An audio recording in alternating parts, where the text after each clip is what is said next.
کہا کہ تم نے آج تک حضور کا منہ مبارک دیکھا تھا، آ جاؤ میرے گھر آ جاؤ، آ جاؤ میرے گھر آ جاؤ، حضور کا لعاب مبارک بھی دیکھ لو۔ تو بتاتے ہیں کہ سارے علماء آئے اور علماء نے آ کر اس لعاب دہن کو دیکھا، اس کو جب سونگا تو وہاں کے جو شیخ الحدیث حضرت مولانا عبدالرشید صاحب انہوں نے نام لیا اور بتایا کہ انہوں نے سونگا اور سونگ کر کہا کہ میں نے دنیا کی بڑی بڑی خوشبوئیں دیکھی، بڑے بڑے عطر دیکھے، لیکن دنیا کا کوئی اس عطر کا کام نہیں کر سکتا، اس کا کوئی برابر نہیں ہو سکتا۔ اور انتہا تو تب ہو گئی، وہاں کے ایک مشہور عالم دین وہ آئے، انہوں نے اس چادر کو سونگا اور اپنی ٹوپی اتاری اور اس نے خاتون کے قدموں میں رکھ دی اور قدموں میں رکھ کر کہا اے میری بہن، میں 50 سال کی اپنی عبادت تجھے دیتا ہوں، تو یہ چادر مجھے دے دے تاکہ میں اس کو اپنے کفن بنا لوں، اور جب میرا کفن بن جائے گا تو اس چادر کے صدقے میں اللہ مجھے معاف فرما دیں گے، جنت عطا فرما دیں گے۔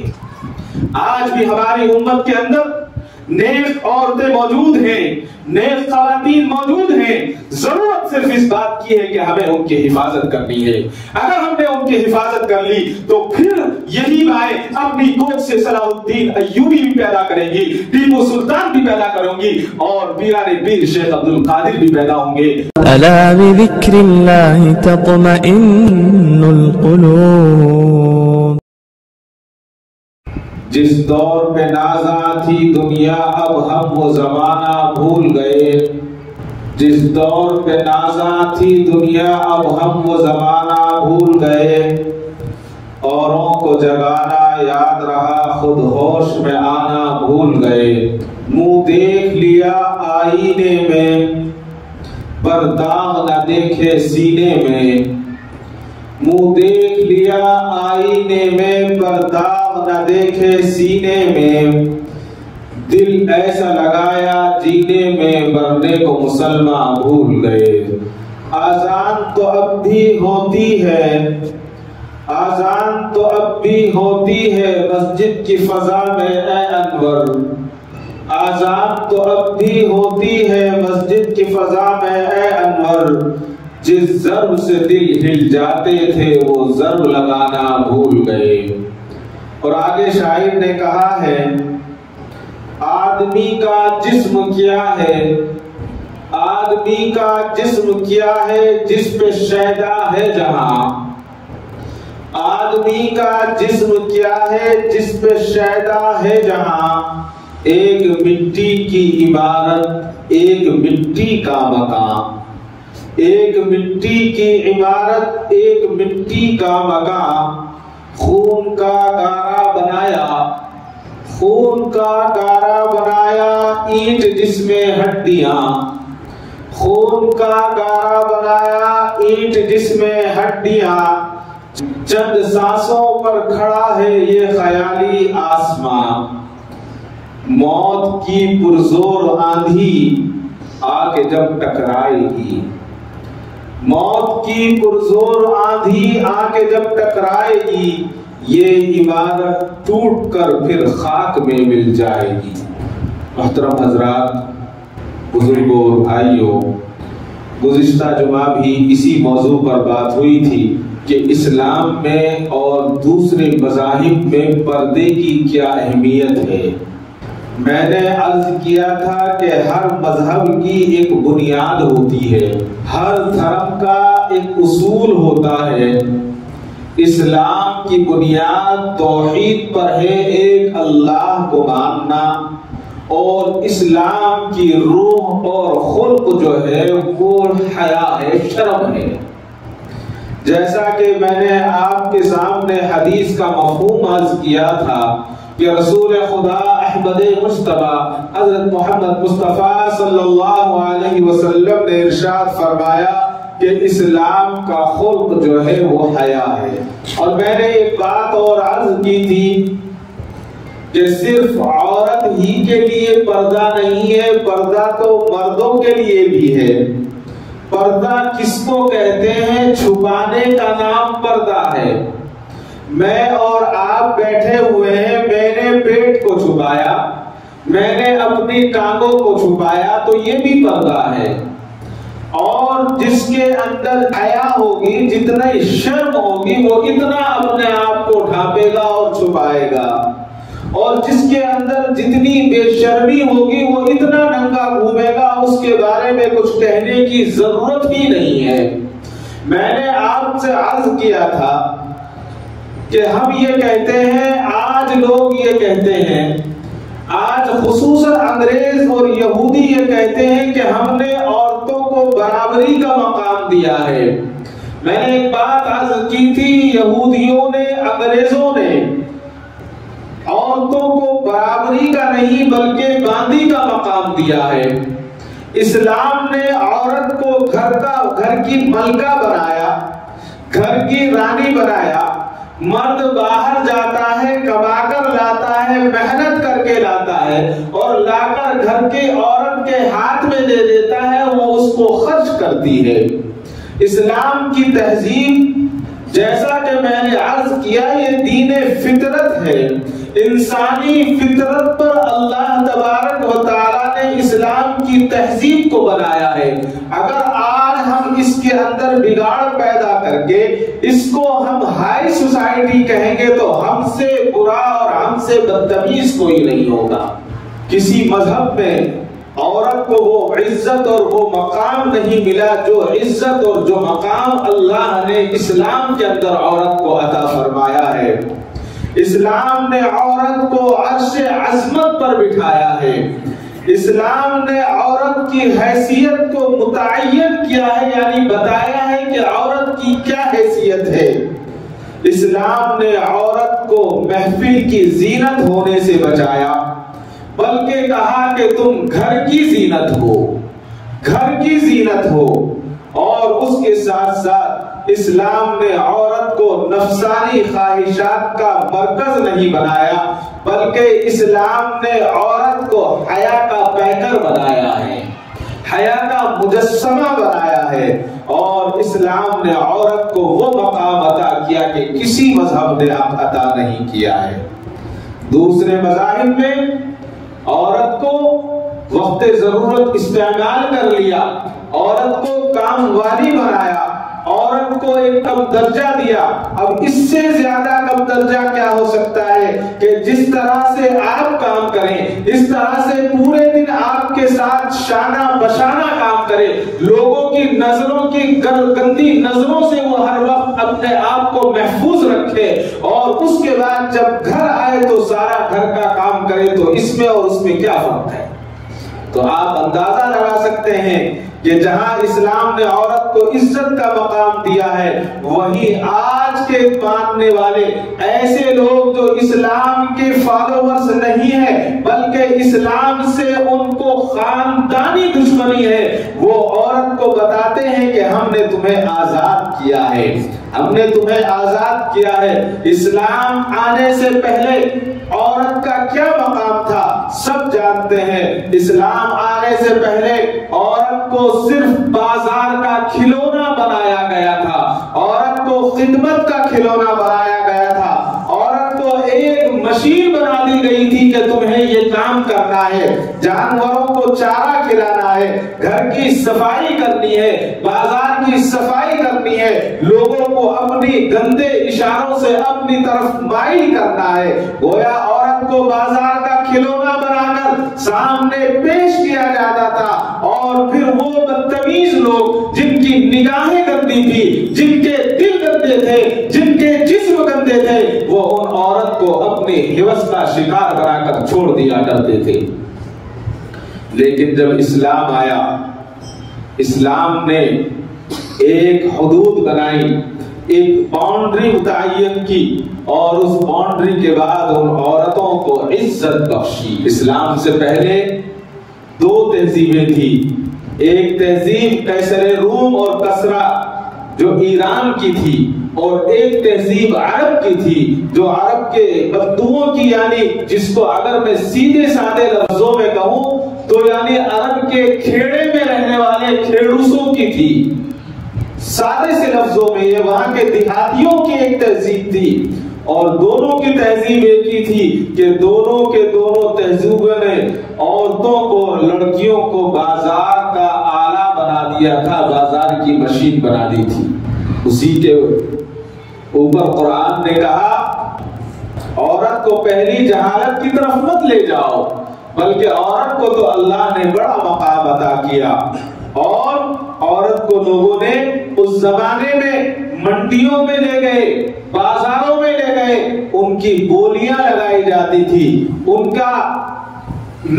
کے پیسے پکارے جاتے تھے، اور پکارنے کے بعد ان کو جو چاہتے وہ گناہ کرواتے اور جو چاہے جیسے چاہے اس کو استعمال کرتے۔ یہ زمانہ جاہلیت کا معاملہ تھا۔